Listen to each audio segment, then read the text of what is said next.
Tom Watson, I'm going to start with you, if you don't mind. You are somebody who did have type 2 diabetes. This is often cited as a lifestyle, side effect of bad lifestyle choices, if I may be so blunt. Was that the case for you? Yeah, definitely. And mine's an everyman story, really. I was a normal, working class bloke. I liked my beer and curries. I piled the weight on over 25, 30 years. I became overweight, obese, pre-diabetic, hypertensive, then diabetic. And I thought I was going to die, and I had to do something about it. And I did do something about it. And 5 years ago, I put type 2 diabetes, I say I put it into remission, because I know that if I started eating sugary products again, or drinking too many beers, or, not looking after myself, the diabetes would return. So right. you never lose it, but you can control it through lifestyle changes. But then you said you thought he was going to die. At what point you say that you was, first of all, overweight, then you became bigger a bit. At what point did you sit there and go, actually, I've got to do something about this? Well, I think a lot of blokes, you just end up in denial. Right? You lie to yourself. And so for me, it took my children, really. I didn't want to die for my children. I love them very much. I'm quite an old dad. And I just reached a point where I thought, if I don't address this now, I'm not going to be able to do it. And of course, being a former MP, or being an MP at the time, I used to sort of read the reports on diabetes. And I remember one of the statistics, I remembered reading that the NHS amputates 150 feet or toes a week as a result of type 2 diabetes. And probably half of those people could remove themselves from the condition with lifestyle changes. It's that serious. And it's that serious the NHS won't be able to cope, because the graph is going that way. And unless we make significant changes, it's not going to be 5 million in 10 years' time, it's going to be 7.5 million.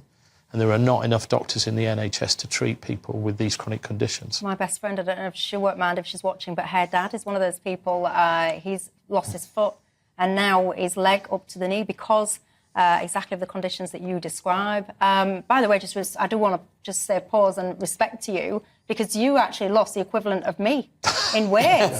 You did, 8 stone. I've put a little bit more back on, but I'm back in the gym. But that is literally like you piggybacking me around for life. That is the equivalent of what you lost. Yeah. Like, well done. I respect that achievement. I really do. Ben Habib, many people are saying the government needs to step in.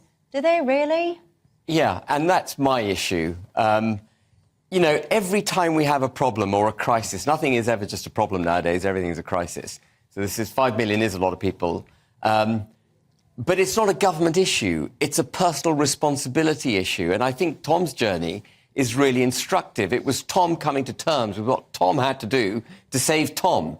And you can't have government micromanaging what we eat. I know Boris Johnson had this idea of, was it 2 years ago, to have an app that actually monitored how many greens we eat each day, and for supermarkets to be guiding us towards more healthy food. But how invasive are we going to be in people's lives? Ultimately, I think the state has far too much influence over our lives already. We see that both through regulation and the tax system. If they're going to start telling us now what to eat and how to live our lives, I think that's a step too far. Absolutely. It has to be done through the education system. Teachers need to be telling children what's good for them, and that sense of personal well-being needs to be inculcated. But that's not government's job. That is parental job. And I'd say some of the parents that you were accusing of being bad parents, I mean, sorry, bad parents. I'm not accusing them of it. I'm pointing out that they are. Absolutely. Bad, it doesn't even begin to describe. But there is bad parenting in parents who don't explain to their children that they've got to exercise, that they've got to eat healthily. That is bad parenting. And it starts at home, should continue at school, and if you've got to take personal responsibility. But I would personally bring back what they used to call like home economics, because I think that so many people these days, they don't know how to cook. Belinda says the food companies are possibly quite as guilty as those people who are obese. I think what she's saying there is too much hidden this and that and the other. Is that fair? Yeah, I think it is fair. And, I mean, Ben's right to a degree. The individual has to decide that they're going to get fit and they're going to deal with it. And it's hard. You have to really change. You have to change your habits that sometimes are lifelong. But I always describe it as the system stacked against you. The 2-for-1 offers in supermarkets, it's always the sugary stuff. You know, the labels are impossible to understand what you're putting in yourself. It's only recently that if you're in some of the big restaurants, you know what the calorie intake is. Oh, Tom, come on. You know that if you sit there and you're eating, I don't know, chips, kebabs, ice cream, you don't need an easy-to-understand label to make you realise, actually, if I eat loads of those, I'm literally just going to become fat. Well, it wasn't until I read the Daily Mail. You go to Costa Coffee, you can get, all right, it's a creamy coffee, right, with a thingy in that can have more than 2,000 calories in.